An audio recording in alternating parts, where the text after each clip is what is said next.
Look at But hit John. the running man first. Look at this guy, loving it. It's pretty funny. In the rain. That shit is not funny, Pete. And then what's happening here? You know yourself. What is going on? John is this is retirement John. You do know Boys with a few yourself. cocktails. Tom comes out, and I think he did an interview. Who is it with? DJ, and he talks about how all this kind of sucks. Tom's in a tough spot. I've been inactive for nearly a year, and I'm just being told to wait. I don't care about fighting John Jones. I just want to be the undisputed champion. By the way, I've been saying this from the beginning. Like, the John part is just a nice little item, but he just wants undisputed gold.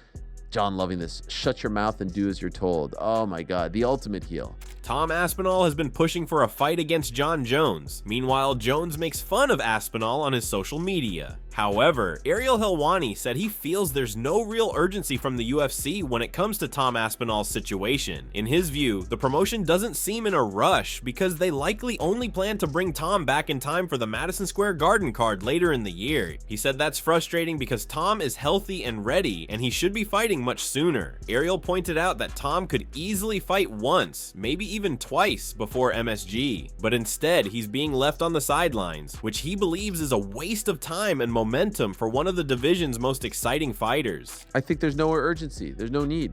They only really need Tom back by MSG, which sucks because he should be fighting earlier than that. He could probably fight twice before that, or at least once, and then MSG. Fight one more time in November. Yeah. Ariel Helwani added that he believes within the next month or so, fans and media will finally get some clarity on the situation. He pointed to International Fight Week as the likely moment when major updates will be revealed, especially regarding the heavyweight division and the potential fight between John Jones and Tom Aspinall. According to Ariel, that's his new prediction and personal deadline. By then, he expects the UFC to make some kind of announcement or decision. He emphasized that the current state of uncertainty can't last much longer, and that International Fight Week would be the perfect time for the UFC to lay out what's next. I think in about a month or so. I think by International Fight Week we'll know what's up.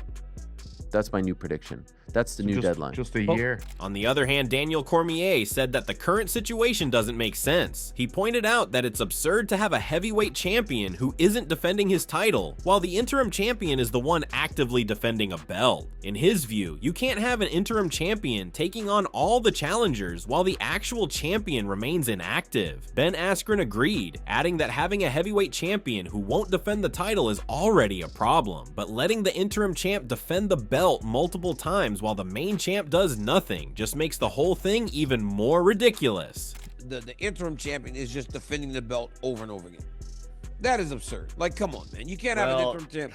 You can't have an interim champ defending the belt. Having a heavyweight champion who won't defend his belt's kind of absurd also. You can't have an interim champion that's defending the belt while the heavyweight champion isn't. Daniel Cormier and Ben Askren discussed how John Jones seems to be enjoying life riding motorcycles in Thailand, jumping into pools, smiling, and looking stress-free, which raises questions about whether he still plans to fight. He hasn't officially retired, but talks like someone who's moved on. They found Tom Aspinall's recent message confusing too. He teased heavyweight news, then said it wasn't his fight, leading to speculation that the UFC might be stripping John or moving on. DC and Ben agreed it's time to give Tom a fight since he's been inactive for nearly 10 months, and there are plenty of heavyweights like Volkov ready to compete.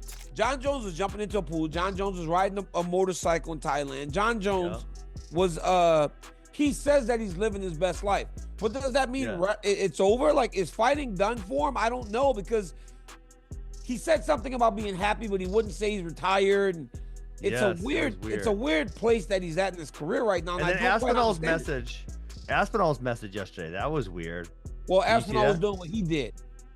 He was saying heavyweight news coming up soon or something, and then later he clarified that that wasn't it's not my fight. So it's like, does that mean they're stripping John and they're moving on? Like, what does that mean? Like, what?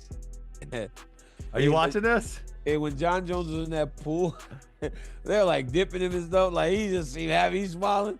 I ain't never seen his smile so big in my life. He's smiling, man. He's so happy. What's wrong? What is that? He's living his best life, man. Let him go. So just give Tom Aspinall a damn fight. Tom Aspinall's been sitting on the bench for, I don't know, 10 months now. We have other heavyweights. Volkov was recently speaking up about how he would like to be more active. We have plenty of other heavyweights who want to be plenty active. Just get these guys fights. Daniel Cormier also talked about how strange and crazy it is that both Jon Jones and Tom Aspinall have the same number of heavyweight title defenses. He said it makes no sense at all that the interim champion, who is supposed to be the backup, has defended his belt just as many times as the official champion. DC pointed out that Jon Jones is still the real champ but hasn't been fighting, while Tom is the one staying active. He said this kind of situation is confusing for fans, unfair to the other fighters in the division, and makes the whole title picture hard to understand. According to DC, something needs to change because you can't have the interim champ doing more work than the actual champion. Yeah. You know what's crazy? Super weird. Jon Jones and Tom Aspinall both have the same amount of title defenses. One. Heavyweight title defense. Heavyweight title defenses. How is that possible? How does your interim champion have the same amount of heavyweight title defenses as your active champion? It doesn't make sense. Moreover, Chael Sonnen said he's not tired of the Jon Jones situation because he's used to it by now. He pointed out that Jon already sat out for 3 years trying to bulk up for heavyweight, taking creatine and doing pull-ups, even though many believed he could have fought at his original weight. Chael noted that Jon went from 228 to 236 pounds during that time, but in the process, fans were robbed of up to 9 potential fights, maybe 5 or 6 realistically, with one of the greatest fighters ever. He said people will one day wish they had those fights on tape. So while he's not exhausted by the current drama, he admitted he's definitely annoyed and even a little disappointed, especially with things like 75,000 fans signing a petition to strip Jon and Tom Aspinall, joking about BMF interim belts while just sitting and waiting. Talk about some storylines that are going on right now. We're about to enter the big summer month of June, International Fight Week, 2 pay-per-views for the UFC, but all anyone can seemingly talk about is the heavyweight division and the absolute mess that's going on. I'm almost tired of it. There's not much more that needs to be said. There's a petition out there with 75,000 plus people asking for Jon Jones to be stripped. Tom Aspinall's teasing some sort of announcement for Wednesday, but says it's not going to be a fight, and then made a joke that they're giving him an interim BMF title fight in the heavyweight division. Like, he's clearly just joking around, but I don't know. This is exhausting. Are you tired of this? Are you exhausted of this as well? I am not. We saw Jon Jones sit on his ass for 3 years, where he could have come out and fought. And there were 3 years when, he's taking creatine and doing pull-ups and trying to gain some weight. But the rest of us that had fought him and even observed, he said, hey, Jon, you don't need to gain weight. You can go right now. I think he weighed like 228 when this experiment started. He got all the way to 236, but he burned 3 years. 3 years at 3 fights a year, which is the average. I mean, we got robbed of 9 or 10 Jon Jones fights, which even if realistically was 5 or 6, 5 or 6 more experiences with the greatest mixed martial artists ever do. Like, we're going to really want that someday. We're going to want those tapes. We're going to want those matches and wish that he had them. So I only tell you, no, in that regard, I'm not annoyed. I'm very used to it. I am annoyed, and maybe even to the point of a little disappointed.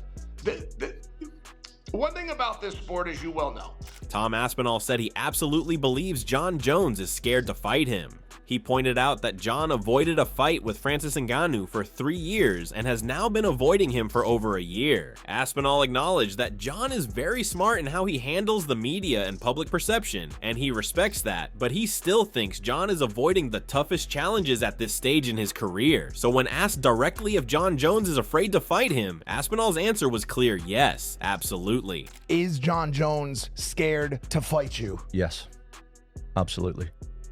I mean, the thing with Jon, I think the fact that he didn't want to fight Ngannou for 3 years, and now he's not wanting to fight me for over a year, and the way he manipulates the media and the public is super smart. I'm not taking anything away from him, but do I think he's scared to take the tough fights at this stage in his career? Absolutely. I respect it, but if you're going to ask me the straight up question, is Jon Jones afraid to fight me? The honest answer would be yes. Furthermore, Ariel Helwani reacted to the viral video of Jon Jones diving into a pool by saying Jon is clearly loving all the attention and just messing with everyone at this point. He joked that every time you go online now, Jon's out there wrestling a bunch of guys in a pool or doing something random in Thailand. Ariel pointed out how John seemed to be having the time of his life, jumping into the pool in the rain, wearing a tank top and even a cap, which he found hilarious and bizarre. He laughed about how weird it looked, questioning if the cap or the shirt in the pool move was crazier. He also joked about someone possibly filming John from the side of the pool, wondering who the people around him even were. To Ariel, this was retired John just vibing, maybe with a few cocktails, clearly not taking things seriously, and living his best weird life. Every time we go online now, John's loving this. John is absolutely loving this. He is just messing with us at this point. Like, you go online and he's like, I don't know what he's doing. He's wrestling with 10 guys in the pool. What's he doing over there in Thailand? Are they even look at But John. hit the running man first. Look at this guy, loving it. It's pretty funny. In the rain. That shit is not funny, Pete. Also, is he wearing a cap? Why is he jumping into the pool wearing a cap? And then what's happening here? You know yourself. What is going on? John is just, this is retirement John. You do know Boys with a few yourself. cocktails. Is he wearing a tank top? What's happening? What is going, who are those guys, by the way? They look, I don't know. Is the shirt in the pool or the cap in the pool a crazier move? I think diving with the cap is It's just just a bunch bizarre. of ducks in the pool. What are you guys talking about? Or whatever that is. Wow, Frankie. Frankie. Is that lad in the nip there that's recording at the side of the pool? With What the is- phone. I don't know what that is. That's like a Oh, DJI. it's moving Looks like he's around. not wearing any clothes. Ariel Helwani talked about Tom Aspinall's recent interview possibly with Demetrius Johnson, where Tom admitted the whole situation has been frustrating. He said he's been inactive for nearly a year and is just being told to wait, even though he doesn't care about fighting John Jones specifically. Tom made it clear that his only goal is to become the undisputed champion. The John fight is just a bonus. Ariel backed that up by saying Tom's been saying this all along. Then Ariel read a comment John Jones left on Instagram that said, "Shut your mouth and do as you're told," reacting with shock, saying, "Oh my god," and showing just how strange and messy the whole situation has become. Tom comes out, and I think he did an interview, who is it, with DJ? And he talks about how, you know, all this kind of sucks. Tom's in a tough spot. I've been inactive for nearly a year, and I'm just being told to wait. I don't care about fighting John Jones. I just want to be the undisputed champion. By the way, I've been saying this from the beginning. Like, the John part is just a nice little item, but he just wants undisputed gold. John loving this. Shut your mouth and do as you're told. Oh my god, the ultimate heel. However, Paddy Pimblett called a potential fight between John Jones and Tom Aspinall a can't-miss matchup. He showed strong support for Aspinall and said he'd love to see him win, but also recognized just how smart and skilled John Jones is inside the cage. Pimblett admitted it's tough to pick against someone like Jones, who has so much experience and knows how to break down opponents with strategy. That contrast, he said, is what would make the fight so exciting to watch. Do you think the Aspinall-Jones fight happens? It's got to happen. I was sitting next to Tom the other week at the UFC in London and talking to him about it. How do you think that plays out if they fight? I'll be honest, Tom's a friend. I love Tom. He's one of the coolest dudes in the whole of MMA. Even though Jones is getting old, I just can't pick against John Jones. The one thing I do think John Jones has got the best in the world and the best ever is his fight IQ. He has a perfect game plan to beat that person.